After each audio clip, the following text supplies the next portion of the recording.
Hello everyone, welcome back to the channel. If you're new here, I'm Zach Hancock, an evolutionary biologist who specializes in population genetics. On this channel, you'll find a bit of evolution education, the history of science, and some pseudoscience debunking. Today, we're going to do something a little different. We're going to wade into the murky waters of the philosophy of biology, specifically the philosophy of evolutionary theory.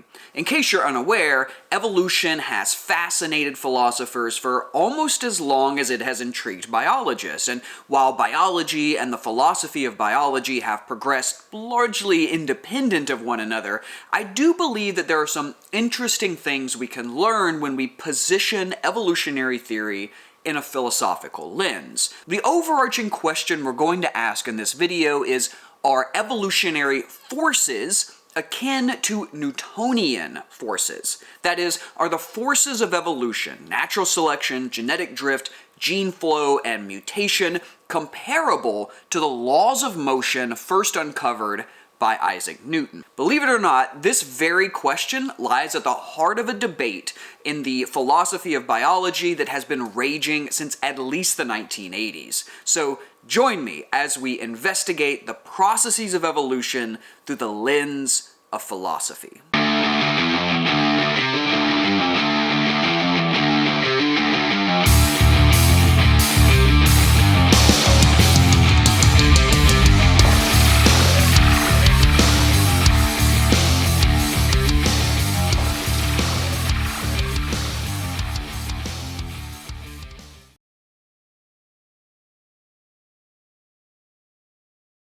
Many natural sciences suffer from the ailment of physics envy, the belief that any true scientific discipline must be highly mathematical. This sentiment was expounded by Immanuel Kant, who once wrote, quote, "There is only that much genuine science in any science as it contains mathematics." David Hume argued similarly in his treatise of human nature, writing, quote, "There remain therefore algebra and arithmetic as the only sciences in which we can carry on a chain of reasoning to any degree of intricacy and yet preserve a perfect exactness and certainty." Physics envy thus comes from the fact that physics is a highly mathematical field which reached its maturity with Isaac Newton's famous Mathematical Principles of Natural Philosophy, published in 1687. Like many other natural sciences, evolutionary biology has long aspired to the mathematical rigor of physics. In 1930, the famed statistician and evolutionary biologist R.A. Fisher wrote in The Genetical Theory of Natural Selection that full justice wouldn't be done to the theory of natural selection until, quote, "there is built up a tradition of mathematical work devoted to biological problems comparable to the researches upon which a mathematical physicist can draw in the resolution of special difficulties." Indeed, Fisher's 1930 book made leaps and bounds in doing exactly that, highly mathematizing evolutionary biology, including deriving a theorem of natural selection. He even compared his natural selection theorem to the second law of thermodynamics, indicating just how much physics was influencing his thinking. This is not to say that the desire to mathematize evolutionary biology didn't have its detractors.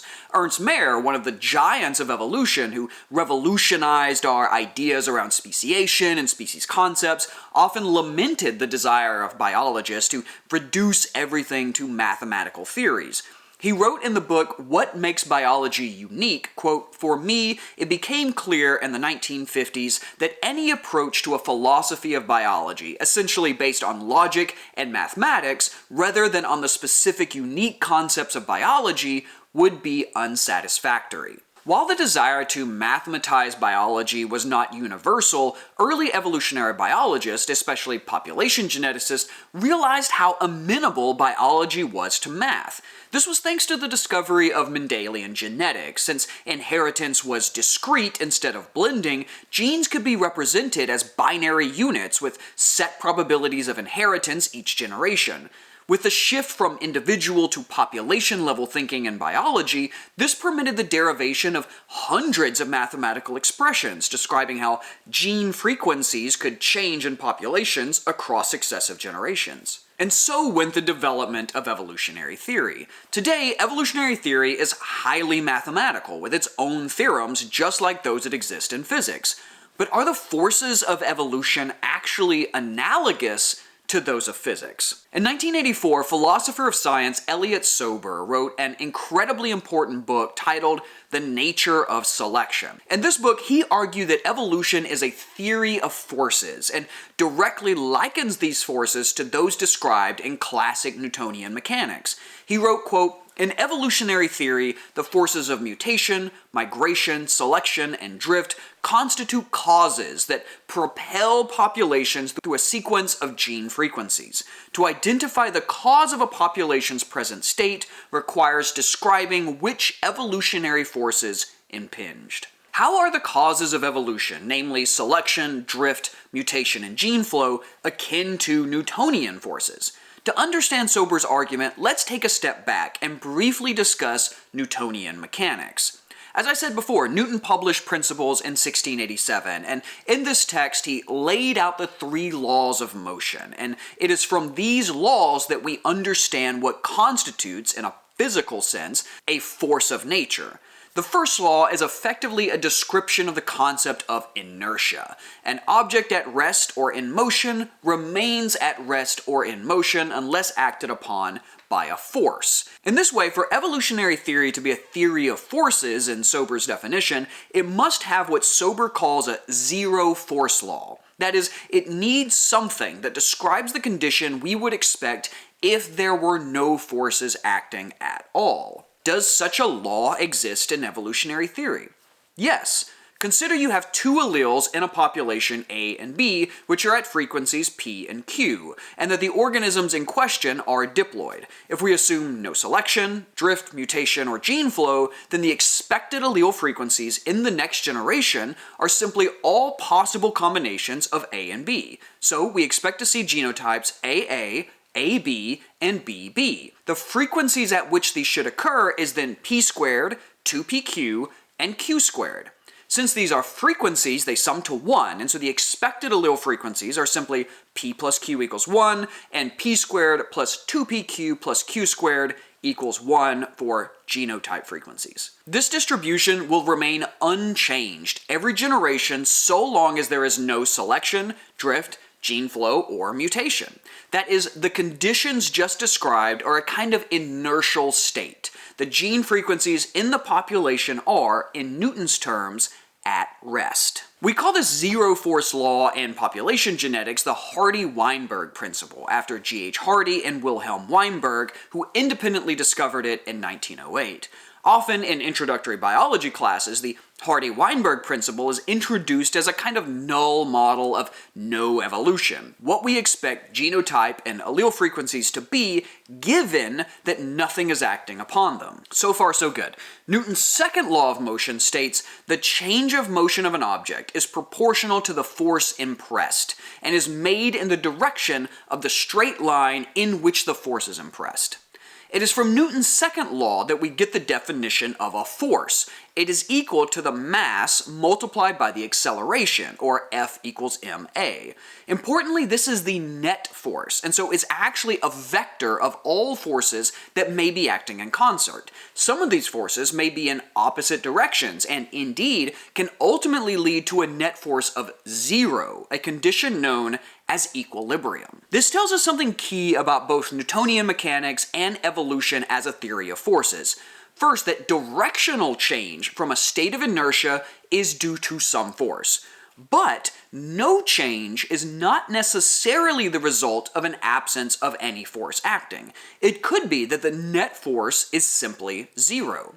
That is, there are many forces acting, but their combined action cancels one another out. So, change from a state of inertia necessarily implies a force is at work, but the lack of change does not prove the absence of a force. Gravity is a canonical Newtonian force. If I drop a ball from a building, it will fall at a rate of 9.8 meters per second squared due to the force of gravity pulling the ball to the earth.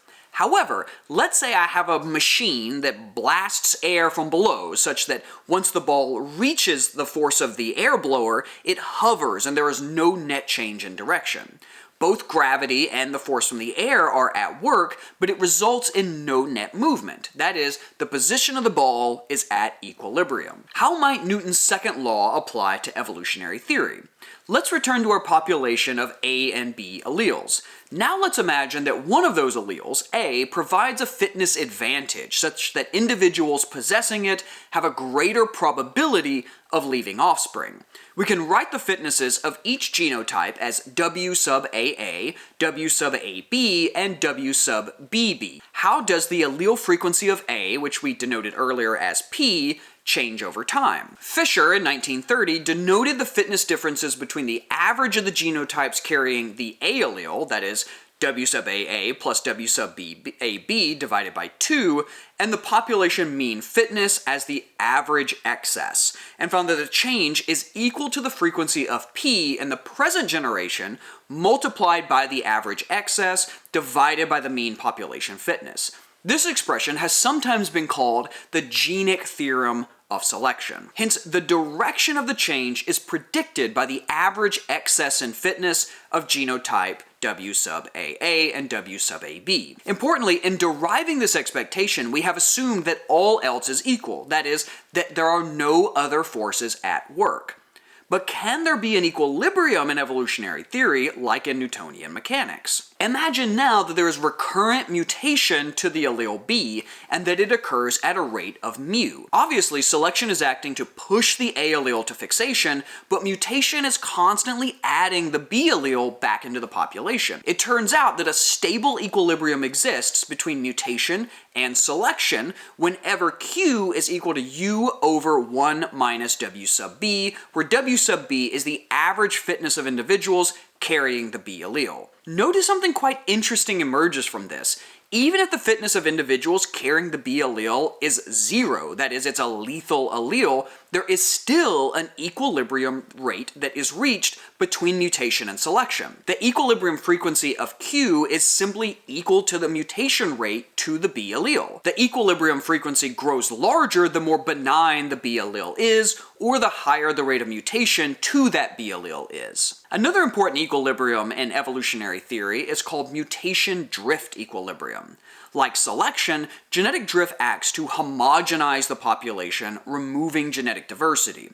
Since mutation is adding diversity back into the population, there exists an equilibrium point in which each of these two forces exactly cancel each other out, and there's a constant level of genetic diversity maintained in any given population. Moto Kimura and James Crow in 1964 showed that this equilibrium is reached for diploids at 4 times n times mu, where n is the population size. So we've now seen that the forces of evolution can change a population from a state of inertia, that is Hardy-Weinberg equilibrium, to a state of motion or flux. However, we have also seen that just like Newtonian mechanics, forces can act in equal and opposite directions on one another, eventually canceling each other out, leading to a stable equilibrium of no net change. Thus far, it seems that, as Sober argued, evolutionary theory is quite amenable to the Newtonian analogy. While evolutionary forces can be analogized with Newtonian forces, it's important to note that it is still simply an analogy. The forces envisioned by Newton are physical. That is, they are not merely abstract descriptions, but actually exist in the universe.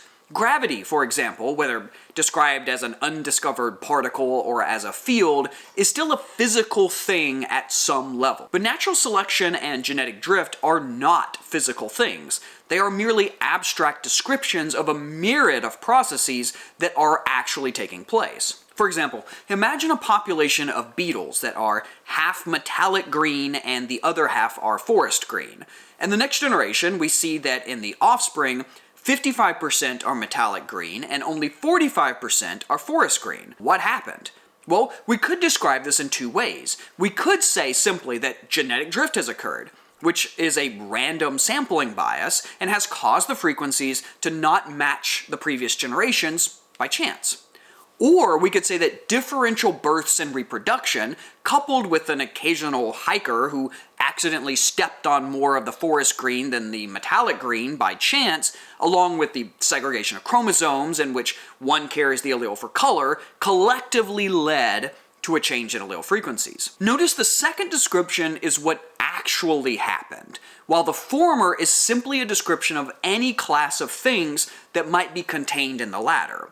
We could also simply imagine a scenario in which the difference was not due to drift, but to selection. Maybe birds can pick out the forest green beetles better for some reason. In this way, the actual change in frequency is due to differential predation by birds. But we call this actual case, and all related cases, natural selection. A comparable Newtonian force to this sort of abstract description might be the normal force, which is probably better called the perpendicular force. The force emerges from Newton's third law of motion. For every action, there's an equal and opposite reaction. Imagine you had a block sitting on a table. The force of gravity is pulling on that block, trying to drag it to the center of the earth.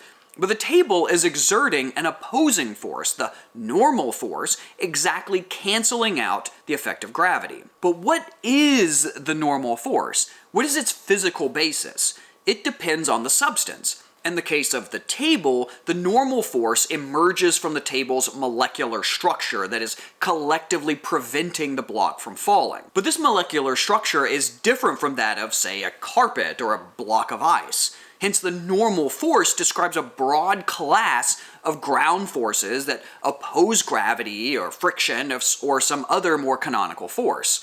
Again, while not a perfect analogy, it's perhaps instructive that even Newtonian forces are not absolute physical descriptions, but can represent abstract descriptions of a swath of molecular interactions, much the same way as selection and drift describe a multitude of ecological interactions under their broad heading. Our discussion thus far has assumed the forces of evolution a priori, but they can also be derived from the zero-force law itself. That is, they emerge naturally from the Hardy-Weinberg principle. If we want to query what sort of forces might be at work in biological populations, we need only ask what kinds of causes can change genotype or allele frequencies. In physics terms, what are the forces capable of shifting an object from a state of inertia to a state of momentum? Sober writes, quote, "All possible causes of evolution may be characterized in terms of their biasing effects. Selection may transform gene frequencies, but so may mutation and migration. And just as each possible evolutionary force may be described in terms of its impact on gene frequencies, so it's possible for a cause of evolution to be present without producing changes in gene frequencies. All of this is merely to locate evolutionary theory in familiar territory. It is a theory of forces."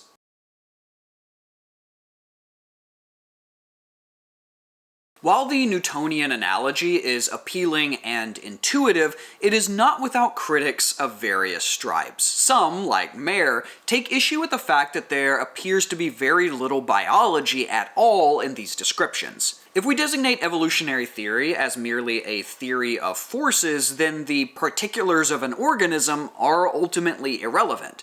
All we need to know is the net force acting to shape allele frequencies in the present or the past. Mayer cries foul. He writes in What Makes Biology Unique, quote, "In the case of mechanics, this would include the special role of mathematics, the foundation of its theories on natural laws, and a much greater tendency towards determinism, to typological thinking, and to reductionism than found in biology.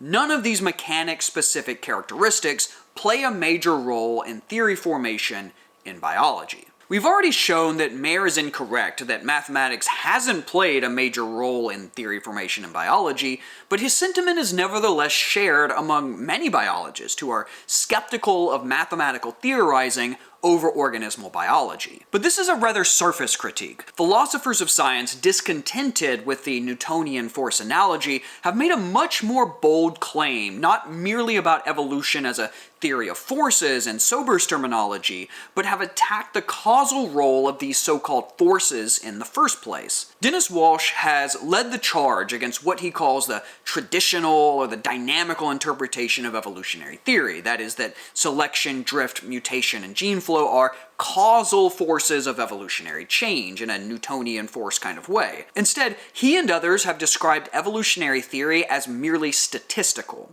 That is, what biologists are doing when they study changing allele frequencies in populations is not investigating the causal roles of any force, but are merely bookkeeping, doing a kind of head counting. There are some number of individuals in the population that survive and reproduce, some with greater probability than others, and this inevitably leads to changes in the frequency of genes, irrespective of what force you want to invoke. Philosopher Marjorie Green distinguishes natural selection as a cause and as a merely statistical description by comparing how Darwin viewed selection versus how Fisher viewed it. In Darwin's Origins, he describes selection as causal by invoking specific features of the environment. He focused on the ecology of organisms, and in his scheme, selection is synonymous with biotic and abiotic processes that lead to competition among individuals. But in Fisher's view, selection is statistical. He describes the probability that an individual leaves offspring relative to others that do not carry that particular allele. Given the size of the population, we can derive a probability distribution that any allele goes to fixation based simply on fitness, since this term captures everything about survival and reproduction. Notice how Darwin's description includes biology, whereas Fisher's includes only statistics. Fitness itself is not a real thing, but envisioned as a kind of mathematical distribution. Green writes, quote, "We must distinguish between genetical selection, which is purely statistical, and Darwinian selection, which is environment-based and causal." This critique is even clearer in the case of genetic drift. Drift, critics of the Newtonian analogy hold, is nothing more than sampling bias, and indeed this is how Sewell Wright described it in 1931. In the case of a single locus with two alleles, where the probability of picking one of the two alleles to be passed on to the next generation is equal to their frequencies, p and q, then drift becomes simply the binomial distribution. In expectation, which is another way of saying on average, we expect there to be no change. We should draw the alleles at a rate equal to their frequencies in the preceding generation. And this would be exactly true if we could draw them infinitely.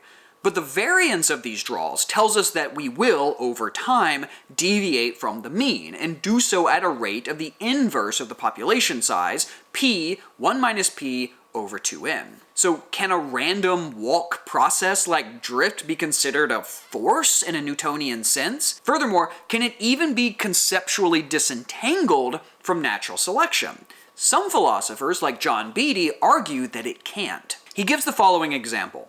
Imagine a forest that has 40% light-colored trees and 60% dark-colored trees. A population of moths that live in this forest are predated by a bird that can distinguish their color against the background of the tree they land on.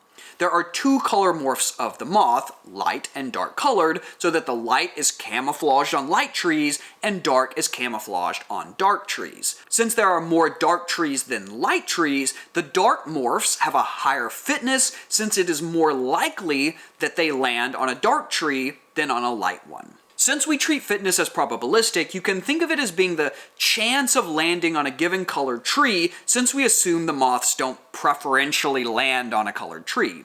Hence, it's conceivable that in one generation, by chance, more dark-colored moths land on light-colored trees, despite there being more dark-colored trees.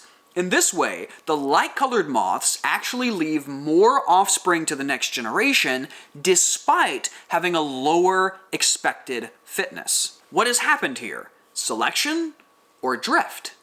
Beattie argues that they can't be disentangled.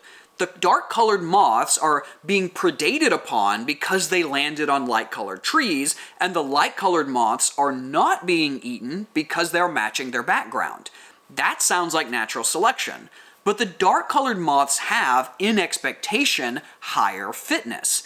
In Beattie's mind, for the light-colored moths to leave more offspring than the higher fitness dark-colored moths, this must be genetic drift. Lastly, some critics, most famously Jerry Fodor, have contended that natural selection as a theory of evolution has no explanatory power because it cannot distinguish between selection of and selection for. Consider the example of the heart. Since the function of the heart is to pump blood, this is what has been selected for. However, hearts also make a thumping sound. That is, pumping blood and the thumping sound are coextensive. They always occur together. In Fodor's mind, there is nothing in the theory of natural selection that allows us to disentangle whether selection is favoring the pumping of blood or the thumping sound.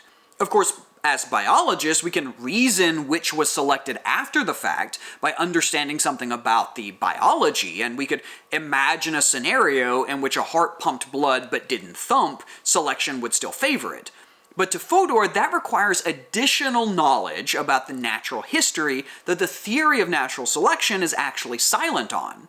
Again, Fodor doesn't reject that the heart was indeed selected to pump blood, but rather there is nothing in the theory itself that allows us to disentangle coextensive traits.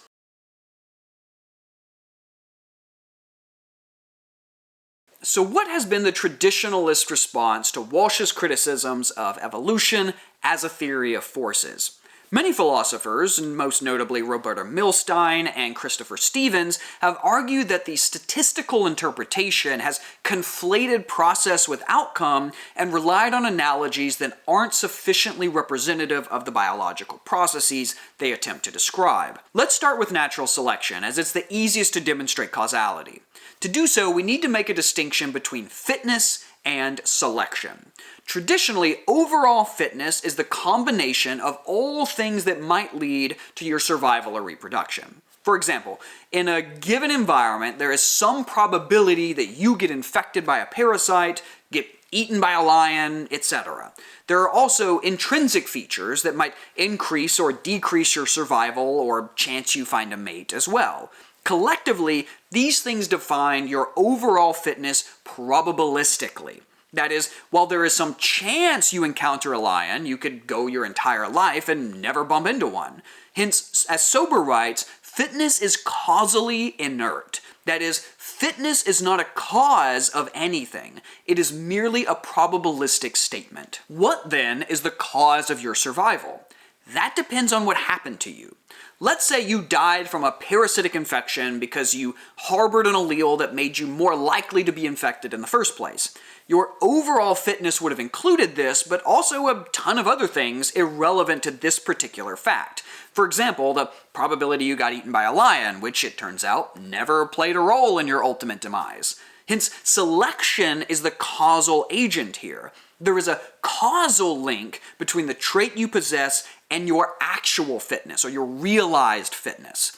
In the next generation, there will be one fewer instance of the susceptibility to parasites allele, not because of your overall fitness, but because selection weeded you out. The alternative here is that you died by something with no causal relation to any trait that you possess. For example, you were caught in a flash flood and happened to drown. No trait you have could have saved you from this. Hence, there is no causal link between fitness and any heritable trait you possess, and thus selection was not the cause of the change in the frequency of genes. In this instance, we designate the cause as genetic drift. This is an important point about causality in evolutionary theory. Any measure of fitness does not tell you on its own whether selection or drift is acting. Hence, evolutionary theory is not merely a statistical theory. It is a theory of causes, or forces in Sober's words. This is because fitness does no work on its own. An individual can leave more offspring for a multitude of reasons. Assigning a fitness value to them does not alone tell you why they did so. To place this distinction into the realm of mathematical evolution, consider the Price theorem. Derived in 1970 by George Price, it is the most general description of evolution. It states that the mean change in any trait frequency is equal to the covariance between fitness and that trait. Now that sounds like a statistical description, just as Walsh described it. But notice that this covariance does not tell us everything we want to know about biology. In fact, it captures both genetic drift and natural selection. This is because, again, fitness is causally inert. It does not alone tell us why the covariance exists. If the process of evolutionary change is causally related to the covariance between a trait and fitness, we designate this process natural selection. Hence, to invoke selection requires drawing this causal link. You died because of your heritable susceptibility to the parasite. However, dying in a flash flood can still result in a non-zero covariance between the trait you possess and fitness. For example, if you have dark hair and you died in a flash flood, the reduction in the frequency of dark-haired individuals in the next generation is a result of the non-zero covariance between your fitness and your hair color, despite there being no causal link between the two. In this way, we have distinguished natural selection from genetic drift, demonstrating they are, as processes, conceptually distinct. Furthermore, they are not merely statistical descriptions of populations, as would be suggested by the idea that fitness has all the explanatory power. But is genetic drift really a cause? If it has no causal link, perhaps selection is a cause, but drift is merely a statistical artifact. A major critique by Walsh and others is that drift is directionless, which makes it quite unlike a Newtonian force or any other causal agent. But while drift does not distinguish between outcomes, it does have a direction. In the absence of any other force, drift acts to remove variation and lead to population-wide homozygosity. The rate at which this is accomplished is a function of the inverse of the population size. In this way, drift can be conceptualized as a force of change. It is merely a cause of change due to the absence of a causal link between trait and fitness. Let's return to Beattie's example of the moths to ask whether selection and drift are conceptually distinct a little bit further. While Beattie argues that the difference in fitness between the dark-colored and light-colored moths leads to a conflation of drift and selection, since they are technically fitter dark-colored moths are leaving less offspring than the less fit light-colored, Roberta Milstein has responded that no such conflation has occurred. In fact, in Beattie's example, there is no genetic drift at all. This is because all the differences in survival probability are causal. The light moths reproduced more because the dark ones happened to land on more light trees. That is, the theory of natural selection is itself a probabilistic theory. Since we treat fitness as expectations, especially in the case where probability distributions can overlap, we should not in the least bit be surprised that in a single generation, the phenotype with the lower expected fitness happens to leave more offspring than the higher. Again, fitness is causally inert. It does not alone tell us why this happened.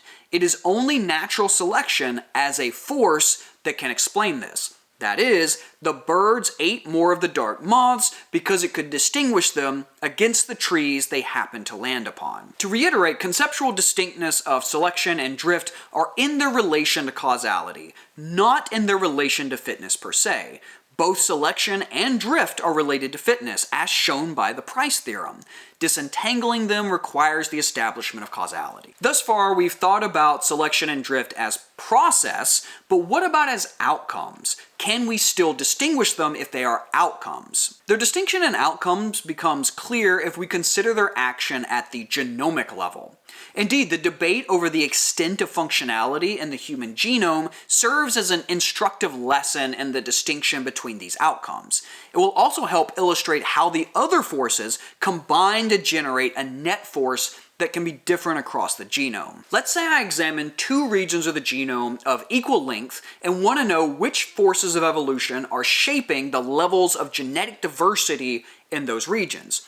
Further, let's assume I know the rate of mutation and that they are equal in these two regions, and I have a relatively good idea of the population size of this organism. In the first region, I find high levels of genetic diversity randomly distributed across the region.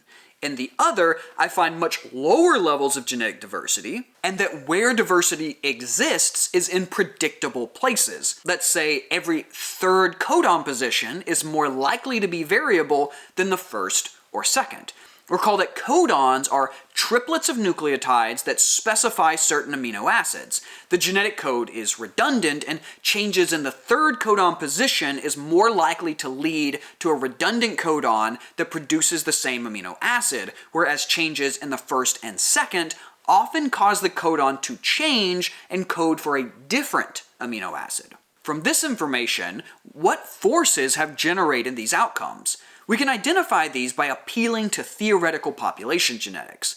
As we stated earlier, there is an expected equilibrium between genetic drift and mutation that is dictated by the rate of mutation and the population size. Since drift is indiscriminate, there should be no pattern to where diversity emerges, assuming mutation is equally likely to occur on each nucleotide in the region. Drift is indiscriminately removing variation, while mutation is constantly adding it back until an equilibrium is reached. This describes the first region, that it is a random pattern of variation. We could even verify this conclusion given that we know the mutation rate, have a good estimate of population size, that the amount of standing variation should be well approximated by 4 n mu.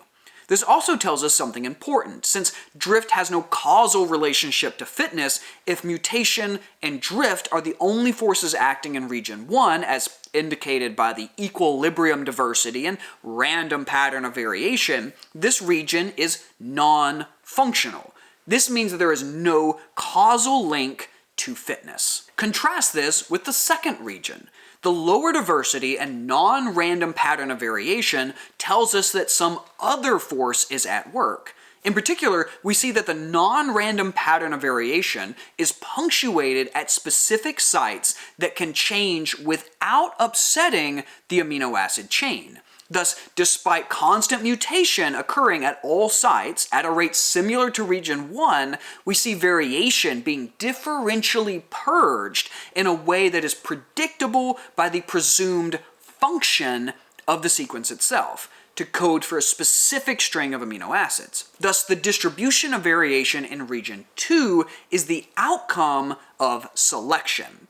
And this particular kind of selection is known as purifying selection, the strength of which we often measure as the ratio of non-synonymous to synonymous variation, where the former causes a change in the amino acid and the latter does not. If the ratio is less than 1, we see a bias in the direction of synonymous variation, indicating purifying selection. When this ratio is near 1, as would be the case in region 1, there is no selection, and the genetic variation is determined solely by the combined effects of mutation and drift. Importantly, note that region 2 is not driven solely by selection. There are still other forces at work, including drift and mutation. We are merely stating that the net force is dominated by selection, whereas the net force in region 1 is dominated by mutation and drift. Indeed, it could be that selection is having some effect in region 1, but it's so minor that it's being swamped out by the other forces. We have now distinguished the forces of evolution focus primarily on selection and drift, since these are the two most contentious in the philosophical literature, both as processes and as outcomes. But what about Jerry Fodor's critique that selection as a theory is vacuous? That is, that it fails to distinguish coextensive traits. How difficult this challenge is depends on the traits we're looking at. If we stick to the example of the genome, we can think about selection for versus selection of in light of genetic linkage and so-called hitchhikers. In the case of positive selection for a single locus, selection is expected to drive the favored allele to fixation. Since nearby nucleotides are linked to this site, they too are dragged along for the ride. However, recombination is acting to break up these associations, and subsequent mutation restores variation in these hitchhikers. But let's consider the strict case in which there is a selected locus and its immediate neighbors are also dragged to fixation. Now, which allele was selected for and which is a free rider? To Fodor, this cannot be distinguished because he restricts the definition of the theory of natural selection to be extremely narrow. To him, the theory is effectively a one-sentence description of differential survival or reproduction, or, using the Price theorem, the causal covariance between trait and fitness. To him, there is nothing in these statements that actually tell us what this causality is, or how to distinguish these two nucleotides, the one fixed by selection and the hitchhiker. But this is not how biologists view the theory of natural selection, or really any theory of biology. In biology, theories are broad frameworks that contain many subtheories, models, theorems, etc. The theory of natural selection includes the mathematical description of linked selection, first derived by Maynard Smith and John Haig in 1971, which tells us exactly how to distinguish the allele positively selected from the hitchhiker. In the case of a one-locus model, the distribution of hitchhikers are symmetrical. Let's say there are 7 sites fixed by positive selection and that the recombination rate is equal across the region. In this case, the site selected for is the one situated exactly between the other 3. Indeed, theory predicts that the rate of increase of genetic diversity should be a simple function of distance from the selected site and the recombination rate. The theory of natural selection also includes traits that co-vary with one another despite selection only acting on one of them. This is the heart and the thumping sound example. This is captured by multivariate selection theory, which considers the product of the matrix of covarying traits and a vector of selection coefficients acting on each of those traits. In this way, selection theory provides us with a way to predict how coextensive traits should change over time. Now, Fodor is absolutely correct that these theories alone don't tell us anything about causality. If we restrict our definition of a scientific theory to ones that can enunciate specific causal processes, for example, the actual cause of you dying due to susceptibility of parasitism, then I suspect many scientific theories, not merely natural selection, would crumble. The job of the evolutionary biologist is to first make predictions about what they expect to see in nature. This can be done via the theory of natural selection, in particular some mathematical representation of the population we're interested in. If we take measures of gene frequencies or genetic diversity across a sample of genomes and ask how well those features of the population are predicted by our mathematical models. Or we could go the other way, start with the data and then try a series of models to test which has the best fit. The results of these models help us understand whether there is something causal going on, that is natural selection at work. Now, they don't tell us exactly what the cause is, that is the job of ecology, but that does not mean we've learned nothing. The theory of natural selection has, in this case, distinguished for us that either the levels of diversity have been shaped by the underlying function of the region we're interested in, that is, there is a causal relationship between a gene product and fitness, or it has rejected this hypothesis. There is no statistical difference between variants of the gene product and fitness. Again, I suspect Fodor would be unsatisfied with this, but the difference, as far as this humble biologist can tell, is definitional. Scientists and philosophers may simply be disagreeing on what constitutes a theory in science.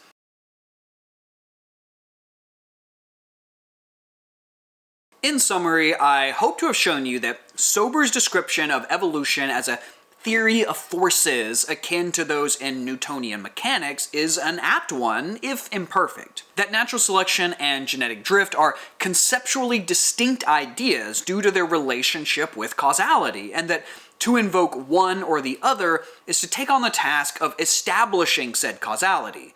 This, I think, undermines the statistical view of evolutionary theory as one merely concerned with bookkeeping, where the concept of fitness is doing all the heavy lifting. Instead, inferring causal differences in fitness necessarily requires invoking a force, and that force is natural selection. And lastly, that debates over the theoretical validity of natural selection appears to hinge on a narrow definition of what constitutes a theory in science, one that most practicing scientists would disagree with. I want to stress in closing that I am not a philosopher of biology, I am a practicing biologist. I have included links to various articles by philosophers on these topics in the description below, and I highly recommend you read them for yourself to decide if you believe I have represented their ideas fairly. The philosophy of science has been critiqued by many scientists. Richard Feynman once opined that, quote, "the philosophy of science is as useful to scientists as ornithology is to birds." And this perspective was echoed by Maynard Smith, who remarked that, in general, the philosophy of science has contributed little, if anything, to the practice of science itself. I have tried here to take the philosophy of science, and particularly the philosophy of biology, seriously, and because I do believe that there are interesting things that we can learn from them. Indeed, many biologists might find it humorous that philosophers have been debating natural selection and genetic drift since the 1980s, and honestly, I suspect many would find these debates useless to evolutionary theory itself, to echo Maynard Smith. Nevertheless, I think there is something useful to kind of take a step back from our immersion in the field itself and try to examine our field through a philosophical lens. Even if it does nothing to transform the field itself, it can help sort of sharpen our thinking around concepts, right, and clarify the positions that we hold. In particular, I think that it can help promote biologists to be more exact in our language and our definitions. So what do you think? Are evolutionary forces akin to Newtonian mechanics? Can natural selection and drift be philosophically disentangled? Is evolutionary theory merely a statistical description of populations, and there are no actual causal forces at play? Is there any use to a scientist of the philosophy of science? Let me know in the comments below. Thank you so much for being here. Don't forget to hit like and subscribe, and I'll catch you next time.